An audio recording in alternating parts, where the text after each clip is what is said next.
José Andrés Jaime, Murillo. qué Ven gusto para acá, verte. para acá, porque me dijeron que tenía que estar en este radio para que se escuche.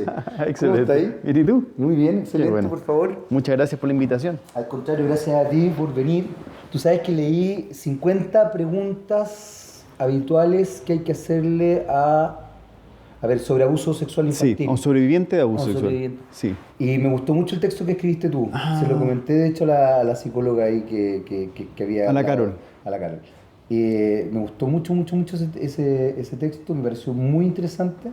Y fue Sobre el silencio, sobre el silencio. Sí, pero además hacías unas citas bien entretenidas. Lo que pasa es que, bueno, leí el libro completo, pero ya se me fueron las ideas. Me imagino. Oye, esto todavía no parte, ¿eh? Porque el otro día me entusiasmé conversando, me ponen caras, pero parte ahora.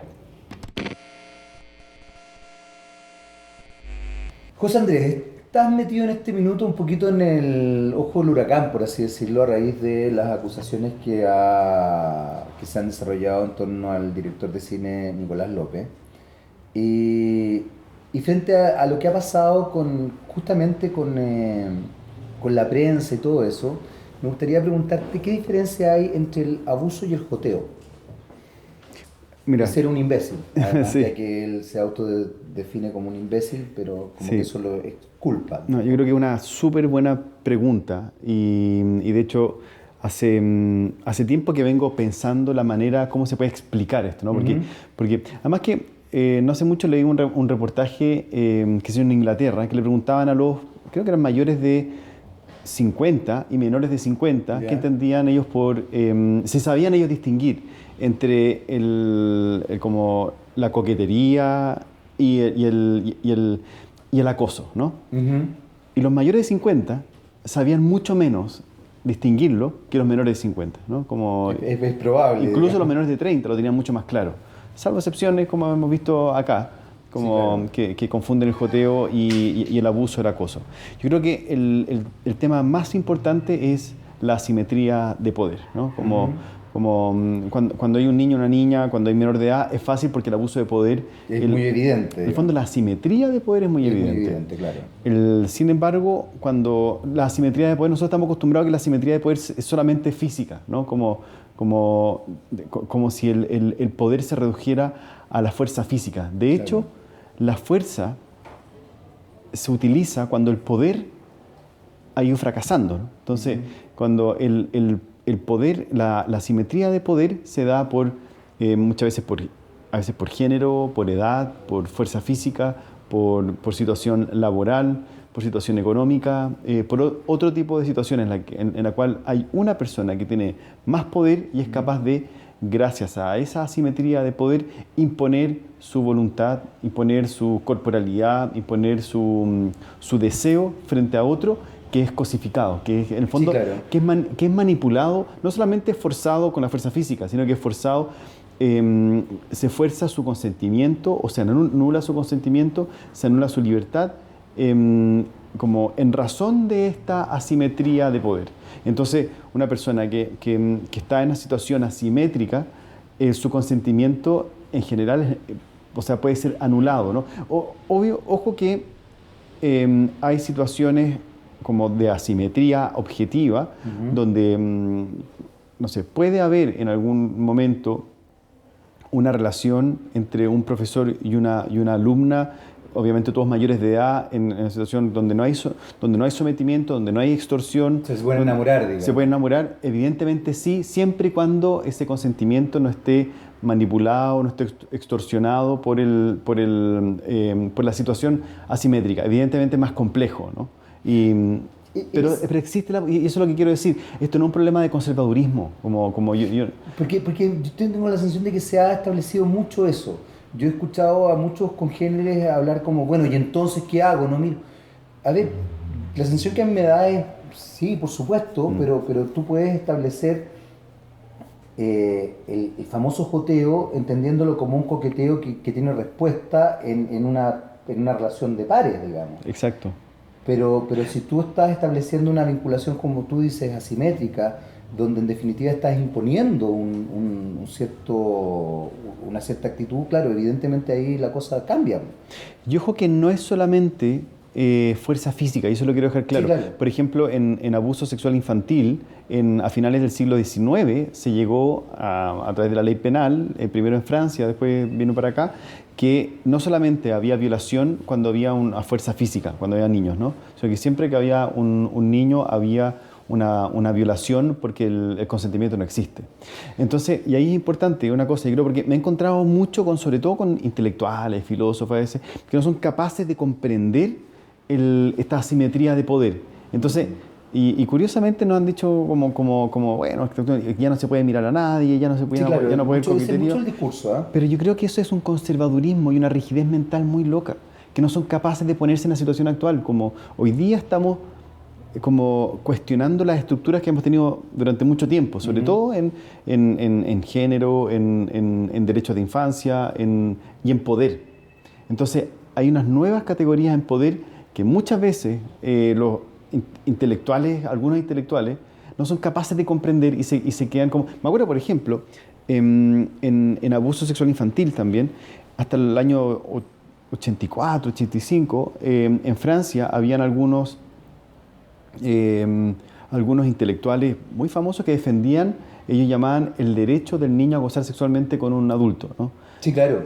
Y se ha discutido mucho Se discutió, no sé si todavía, pero... por lo menos hasta entrados los años 80, hasta que luego lo que vino, como fueron dos cosas. Uno, la prevalencia, y dos, el daño, ¿no? Cuando entra el daño, cuando se dan cuenta, ojo, aquí un niño no está en condiciones psicológicas, físicas, emocionales, de decidir incluso tener relaciones sexuales con un adulto, porque eso le va a provocar y le provoca como daño, trauma a corto plazo, mediano plazo y sobre todo largo plazo, y eso es súper importante.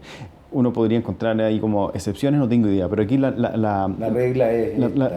Y la regla más viene por la Convención sobre los Derechos del Niño, ¿no? Que en el fondo es la única, como entre comillas, catequesis como válida, ¿no? Como la Declaración Universal de los Derechos Humanos, que justamente surge cuando entra en cuestión los derechos humanos después de la Segunda Guerra, ¿no? Como cuando nos dimos cuenta de aquello de lo que somos capaces como seres humanos, decimos, ¿sabes qué? Esta cuestión está bien, pero tenemos que poner un piso mínimo de respeto a los derechos humanos. Y lo mismo pasó con... Y ojo que también cuando se promulga la Declaración Universal de Derechos Humanos, se habla también, aquí vamos a necesitar también un derecho, una protección especial a los derechos de los niños y protección especial también a los derechos de la mujer, ¿no? Y ahí cambia la percepción de los derechos, es muy potente. Pero ahí justamente estás hablando de algo que me parece súper interesante, porque en definitiva, al cambiar la percepción de los derechos o al establecerse un escrito sobre la percepción de los derechos, no creo que cambie. Los cambios de paradigma son muy, muy complejos de desarrollarse y de realizarse. En el caso de los niños, las mujeres, creo que justamente se ha naturalizado una cierta cultura de la violación, por ejemplo, que a mí me sorprende. Te estaba escuchando recién y tú hablabas justamente del consentimiento, no consentimiento, de la manipulación, no manipulación. La cantidad de hombres que han establecido sus dinámicas sexuales en función de alcoholizar a una mujer, someterla o creer que ¿cómo se podría decir? Un cierto grado de inconsciencia o desinhibición, producto de cosas externas, digamos, copete, de pronto un pito, no sé, que desinhiben efectivamente y que ocupan eso para poder tener una relación sexual, es sorprendente. Y no se entiende eso como cultura de la violación, es casi como algo naturalizado, como, pero ¿cómo? Si todo el mundo lo hace, además que no la estoy obligando a tomar, sino que... Yo diría al contrario, Jaime, porque eso ocurrió durante mucho tiempo y hoy día recién estamos atreviéndonos a poner la pregunta, ¿no? Como la mujer históricamente sí ha sido como sometida. Acuérdate que la mujer pudo, en la primera elección que pudo votar en Chile fue el año 52. Sí, nada. Hasta el año 96 pegarle a tu mujer no era un delito, no. Era hasta el año 1996. Sí, no era estamos hablando de no era un delito. Años, un poquito. Y al niño tampoco. O sea, salvo que tú le dejaras una lesión, creo que menos grave. Claro, o sea, sí. un hueso roto o 30 días en el hospital, pero antes de eso no era delito, ¿cachai? Era legítimo, incluso estaba legitimado Bueno, por la ley. hay comunicadores que hoy día, o sea, no sé si hoy día exactamente, pero hace meses, semanas, decían que un coscorrón, un cabro chico, como no, digamos, que uno, o sea, validando de Pero alguna manera un estamos cierto grado de violencia. estamos en un cambio de época, ¿no? Hasta hace poco eso era totalmente normal, ¿no? Como y normalizado, y hoy día recién estamos como que el contraste con el buen trato está siendo tan importante y probablemente estamos dándonos cuenta, uno, gracias a la investigación y también gracias a un cambio cultural con la investigación científica, ¿no? Como que han podido descubrir cuáles son las trazas que llegan, los rasgos y las cicatrices que deja, incluso físicamente en el cerebro, el maltrato, el abuso, incluso el maltrato psicológico deja cicatrices físicas en el cerebro. Entonces, como cuando llegan cuando llega un par de intelectuales y me dicen, no, pero tú estás diciendo muy moralista, dice, compadre, son datos nomás. Aquí el único moralista está diciendo tú que estás quedándote en una idea forma, fija. claro. Es un conservadurismo, lo que hacen, no sé, de pronto veo... ya ni me acuerdo quiénes son, pero están en la radio constantemente, como burlándose un poco del problema del bullying, del abuso Cox sexual. con las pobres pájaras, digamos. Cox con las pobres pájaras, y otros como, porque él no es un intelectual, ¿no? Pero hay personas, hay intelectuales. No, hay gente más, claro. Claro, que están escribiendo libros y un poco no son capaces se quedan en un conservadurismo fácil, no sé si fácil, pero se quedan como psicorrígido, sin capaces de ver lo que está sucediendo hoy día, y simplemente hay datos. Lo que pasa es que eso, en general, lo que los obligaría a cuestionar sus plataformas ideológicas, ¿cachai? Y sus conductas probablemente también. Y con su conducta, o su imagen de mujer, su imagen de niño, su imagen de hombre, porque el otro día un amigo me decía algo súper interesante. ¿Cómo vamos a criar a nuestros hijos hombres? Y él me decía, por cierto, yo tengo solamente hijas mujeres, pero ¿cómo vayas a hacer tú? Vaya a tener que... Porque antes los niños hombres se imponían porque eran hombres.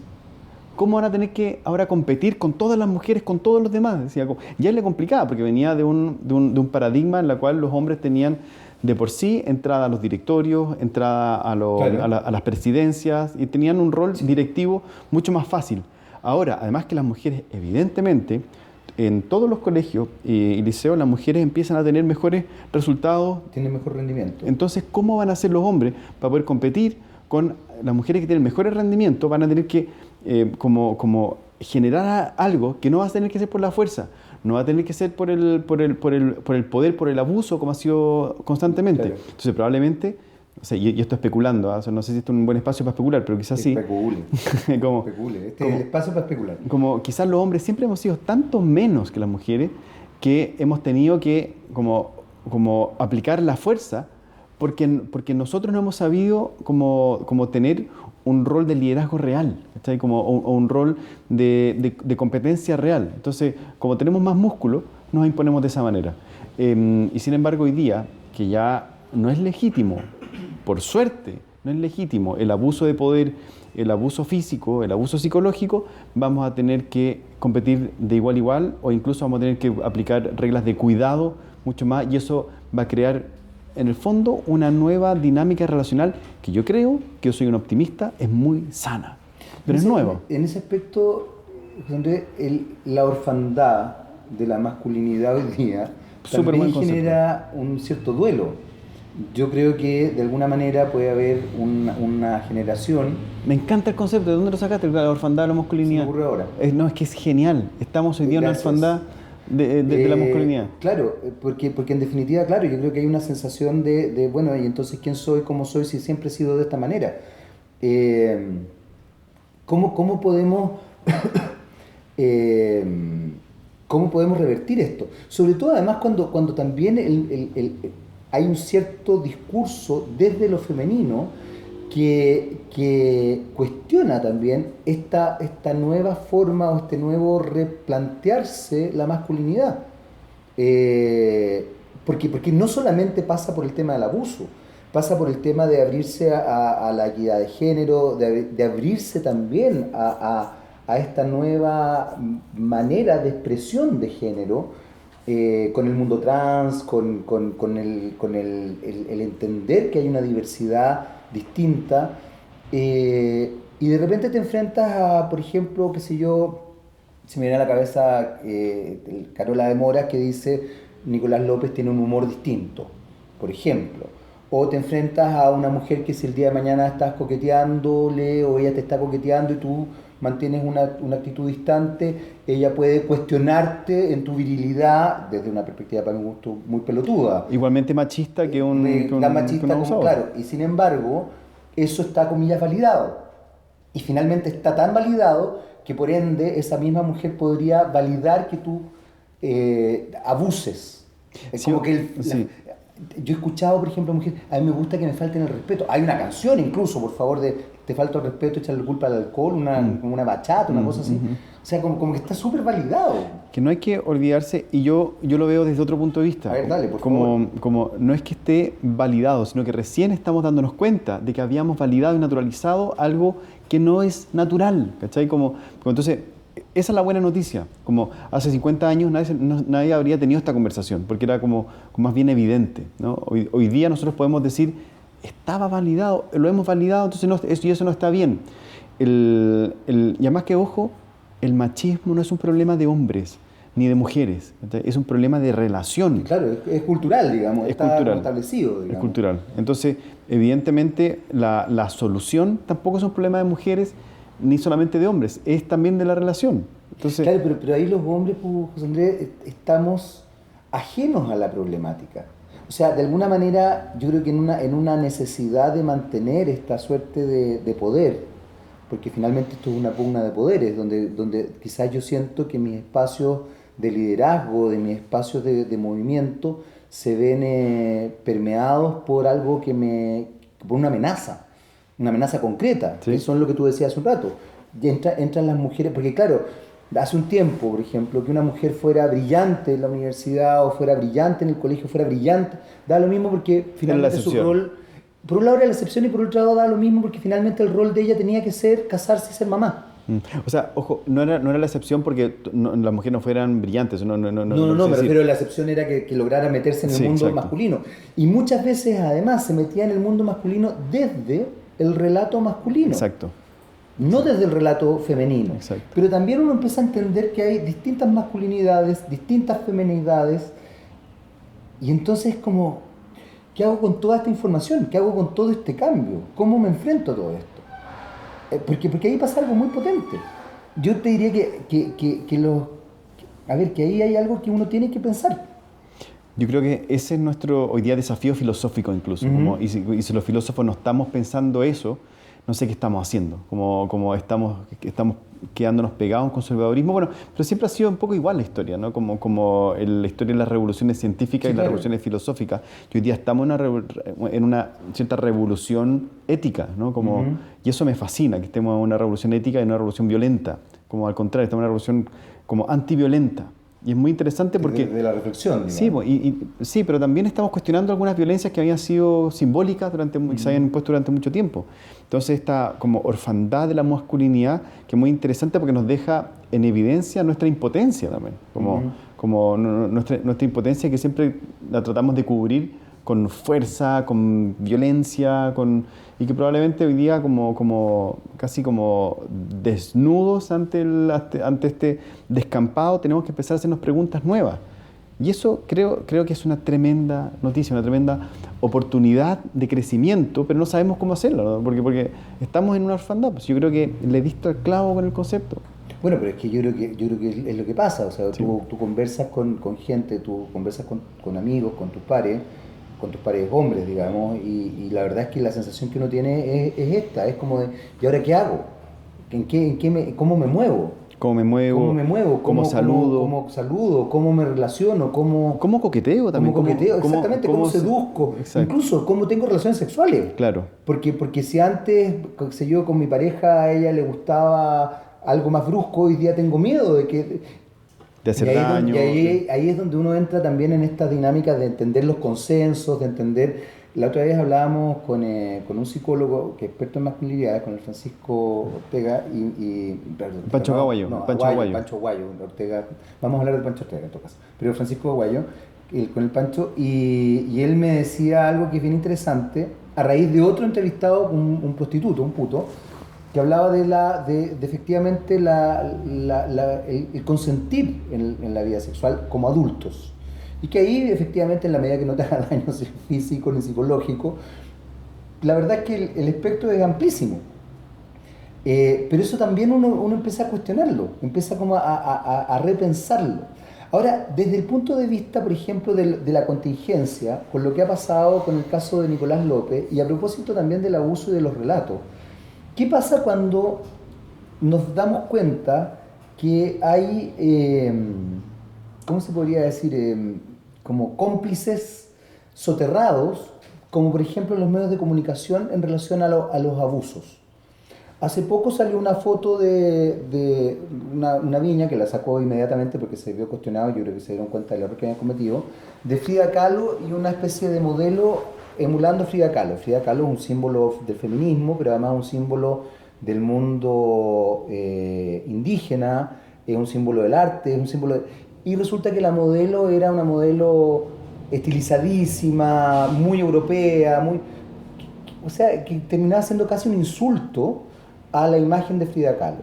Por otro lado, hoy día estamos más preocupados de condenar, a ver, no, estoy ocupando mal la palabra, estamos más preocupados de denostar el abuso de López que de verlo, pensarlo, y obviamente de que se establezca lo que haya que establecer, como que la sensación que uno tiene es como que hay más rabia contra López como figura López porque no es un tipo simpático, que entender que en realidad estamos frente a una persona que cometió un abuso y que hay que efectivamente ver qué es lo que pasa a nivel social. ¿Qué te pasa con eso cuando tú lo ves a nivel de medios, a nivel de que se tergiversa un poquito?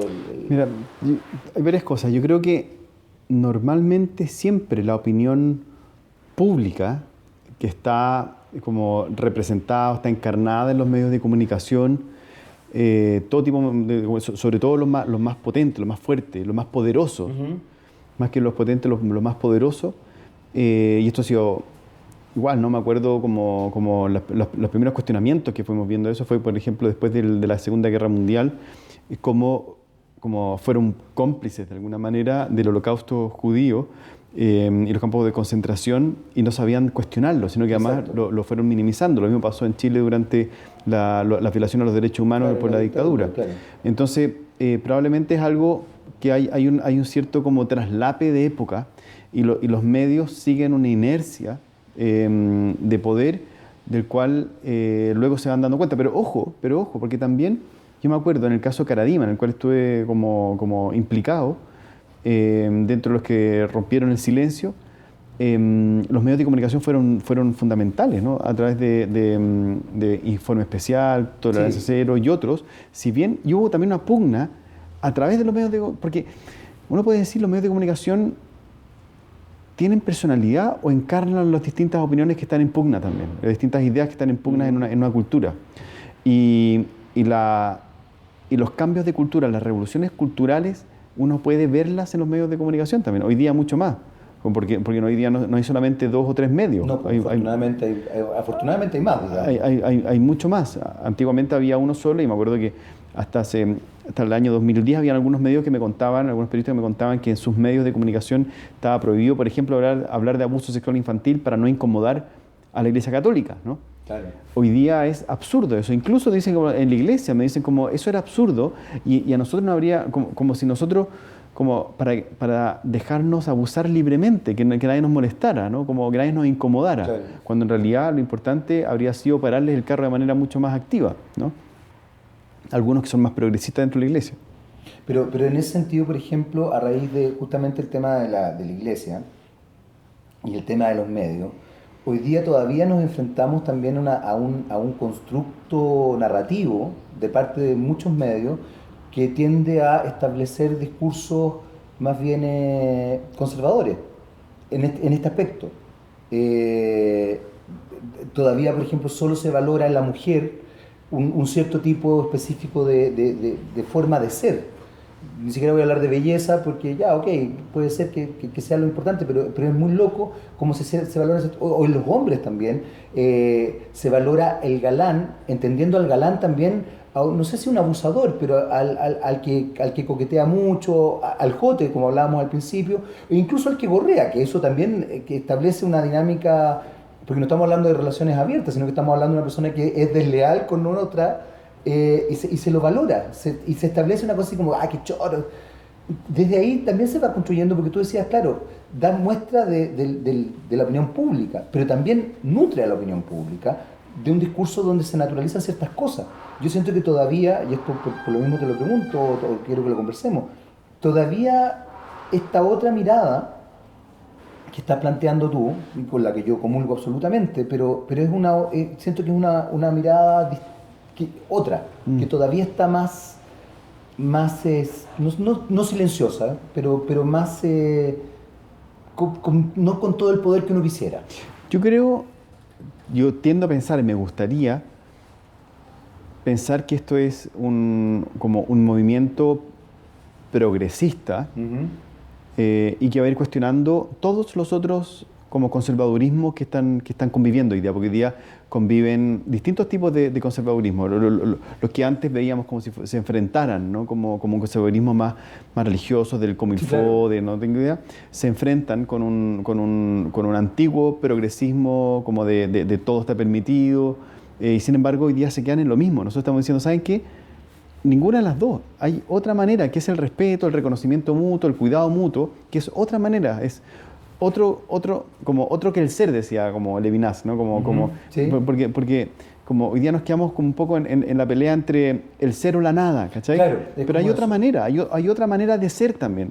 Y otra manera de no ser, que es distinto, está en otro lugar. Perdona que me ponga medio metafísico. No, me parece así como, excelente. pero es un discurso diferente, otro, ¿cachai? Y yo sí creo que en 50 años más, espero, ¿no? Como incluso en 20 años más, porque las cosas son muy rápidas, 10 años más, mis hijos van a ver esto y van a decir, pero papá, pero eso era tan evidente lo que estaban diciendo, como, ¿por qué? ¿Cómo había gente que lo cuestionaba? Como decir que las mujeres no tenían alma, ¿no? Como hasta el concilio de Trento, creo, sí, claro. Como hubo una votación y creo que ganó que las mujeres tuvieran alma, pero por poco, ¿sí? Como, si no, las mujeres no habrían tenido alma. Claro. Bueno, la concepción de la mujer rebelde, no solamente en el mundo católico, sino que incluso en el mundo cinematográfico, a propósito también de la cultura más de masa, sí, es muy potente y está visualizado de manera que, claro, uno hoy día puede verlo como caricatura, pero que en realidad no es una caricatura. O sea, la vampiresa, que además merece ser maltratada porque es sexuada, porque es erótica, porque es mucho más erótica, mucho más, no sé, tiene características que pueden ser hasta físicas, ni siquiera es una actitud, claro, como que merece ser. Bueno, yo una vez leí a Roman Guber, no sé si lo conocen, un antropólogo muy entretenido que se dedica al cine, y él, claro, él hablaba de la vampira más que de la vampiresa, pero decía, claro, la forma de destruirla era como una violación, era como enterrarle la estaca de manera violenta. Claro. Entonces, a ver, ¿por qué? Porque una mujer es erótica, porque una mujer no le interesa ser mamá, porque una mujer es más seductora, tiene que responderse a ella de esa manera. Y eso es muy potente. Y también lo que quiero como resaltar es que en los 70.000 años de la humanidad como la vemos hoy día, llevamos, no sé, un siglo y medio sin esclavitud. ¿Cuánto? 20 años con la prohibición del maltrato, 20 años solamente, sí, claro. 20 años en una historia de 70.000 años, como 70 años con el voto de la mujer. Entonces estamos recién descubriendo una nueva, estamos en una etapa muy incipiente. Entonces, los movimientos actuales son como los mismos movimientos que probablemente discutían sobre la esclavitud, ¿no? Bueno, claro, si uno lo piensa. Yo creo que leí no sé mucho en el New York Times que decían que el siglo XIX fue la lucha en contra de la esclavitud, el siglo XX fue en contra de los totalitarismos y el siglo XXI va a ser la lucha por los derechos de la mujer.